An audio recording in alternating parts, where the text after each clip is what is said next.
The summer of 1969, a time etched in history. It wasn't just the moon landing. The world watched, captivated as man took his first steps on the lunar surface. But back on Earth, a darkness was brewing.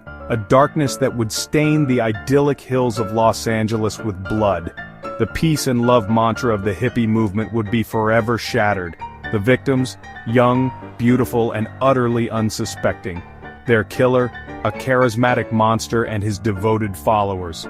This is the story of the Manson family murders. The air was thick with the scent of jasmine and impending doom. A silence, heavy and unsettling, had settled over the usually vibrant neighborhood. Inside the sprawling Cielo Drive home, a scene of unimaginable horror awaited discovery. A macabre tableau of violence that would shock a nation and expose the dark underbelly of the age of Aquarius. This was not a random act of savagery, but a carefully orchestrated execution. The man responsible, Charles Manson, was no ordinary killer. He was a master manipulator, a charismatic Pied Piper who lured lost souls into his web of madness. This is the descent into the abyss, the exploration of the events and the motivations that led to one of the most infamous crimes in American history. Charles Mills Maddox, later known as Charles Manson, entered the world on November 12, 1934. His was a life marred by neglect and abuse from the very beginning. His mother, Kathleen Maddox, was a 16-year-old runaway, lost in a world of poverty and petty crime. His father, Colonel Walker Scott, was a fleeting presence, a name whispered in hushed tones. Manson's childhood was a brutal education in survival. Abandoned by his mother, shuffled between relatives and reform schools, he developed a deep-seated resentment for authority and a chilling disregard for the rules that governed society. Each failed attempt at finding a stable home chipped away at his already fragile psyche. He was a troubled child in a world that offered him little solace.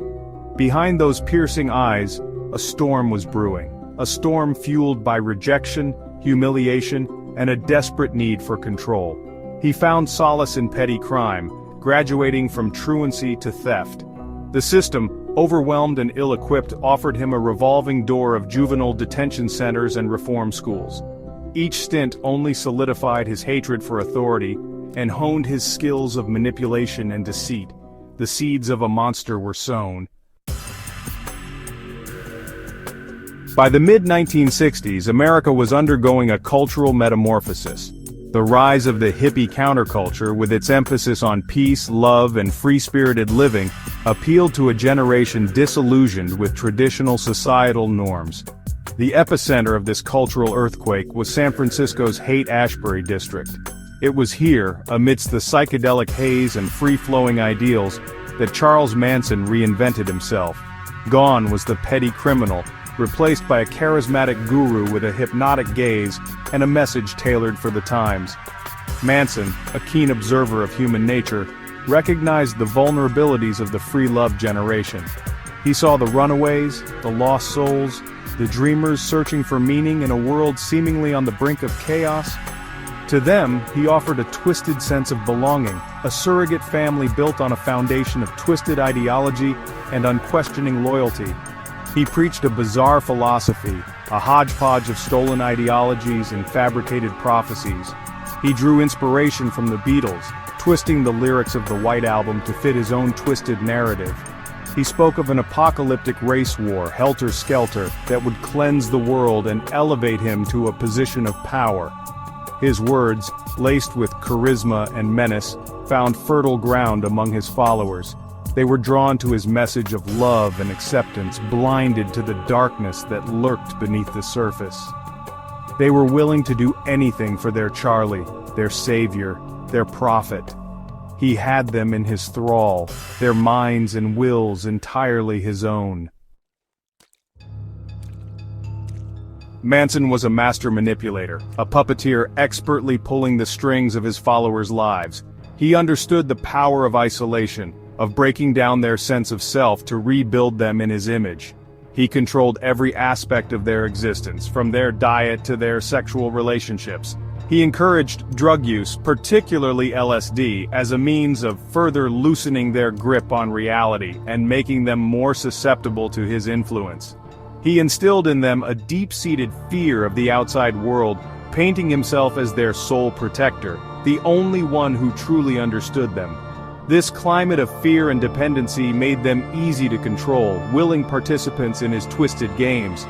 His tactics were as old as time itself: love bombing, gaslighting, sleep deprivation, and a constant barrage of his twisted ideology.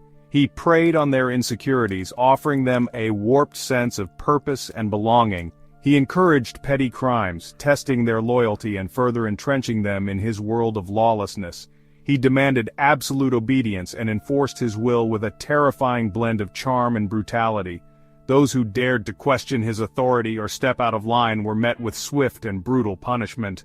The fear was palpable, a suffocating presence that permeated every aspect of their lives. The clock ticked past midnight. August 9, 1969, bled into a day that would live in infamy. Inside the home rented by Roman Polanski and Sharon Tate, a night of joyous anticipation was about to descend into unimaginable horror. Sharon, heavily pregnant and radiant, had shared a meal with friends. Jay Sebring, a renowned hairstylist, and Wojciech Frykowski, a Polish screenwriter, along with his girlfriend Abigail Folger, heiress to the Folgers' coffee fortune, had basked in the warmth of Sharon's company. Unbeknownst to them, 4 shadowy figures were approaching the property, their eyes burning with a deadly intent, their minds poisoned by the twisted teachings of their charismatic leader Charles Manson. Tex Watson, Susan Atkins, Patricia Krenwinkel, and Linda Kasabian, fueled by a potent cocktail of Manson's hate-filled rhetoric and LSD, had arrived. Their mission was clear: unleash chaos. Their first victim was an 18-year-old named Stephen Parent, who had the misfortune of crossing paths with the group as he left the property. Gunshots ripped through the night, announcing the arrival of evil on Cielo Drive. Inside, Sharon and her guests were caught completely off guard. The night air was punctuated by screams that would forever haunt the Hollywood Hills. Dawn broke, casting a pale light on the carnage. The once vibrant home on Cielo Drive was now a scene of unspeakable horror. The lifeless bodies of Sharon Tate, Jay Sebring, Wojciech Frykowski, and Abigail Folger lay scattered throughout the property, bearing the marks of unimaginable brutality. The word pig, scrawled in blood on the front door, served as a chilling calling card. News of the murders spread like wildfire through Los Angeles, igniting a firestorm of fear and speculation. The sheer savagery of the crimes, coupled with the high-profile victims, sent shockwaves through the city and beyond. The peace and innocence of the summer of love had been shattered, replaced by a chilling sense of vulnerability. The police faced immense pressure to find the killers. The investigation was sprawling and complex, hampered by dead ends and conflicting witness statements.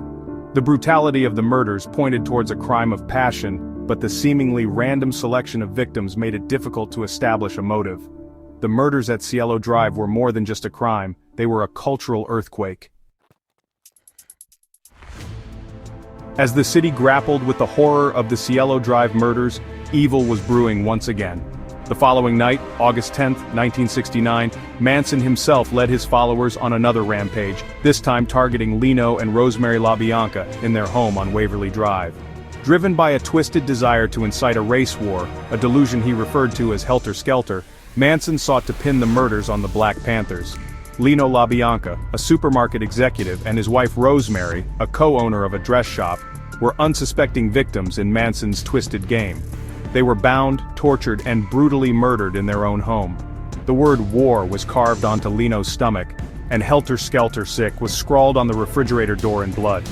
The LaBianca murders, just one day after the carnage on Cielo Drive, sent shockwaves through an already terrified city.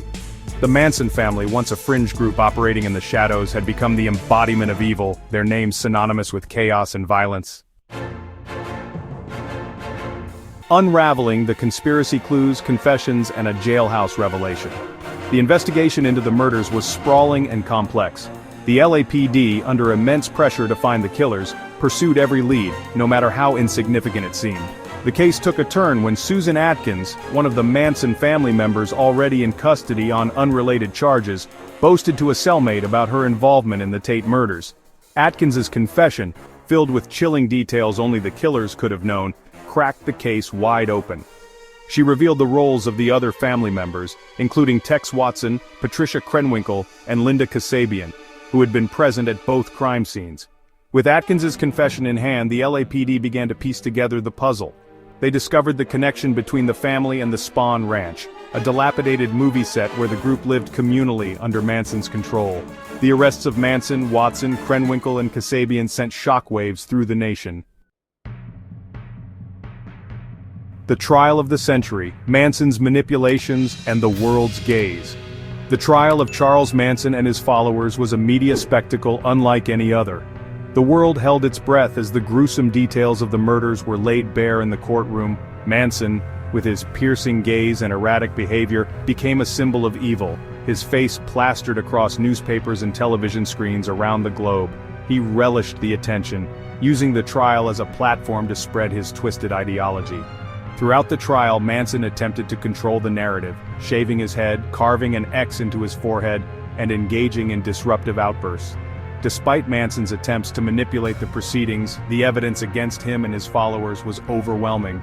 The prosecution presented a compelling case, detailing the murders, the motivations, and the chilling hold Manson held over his followers.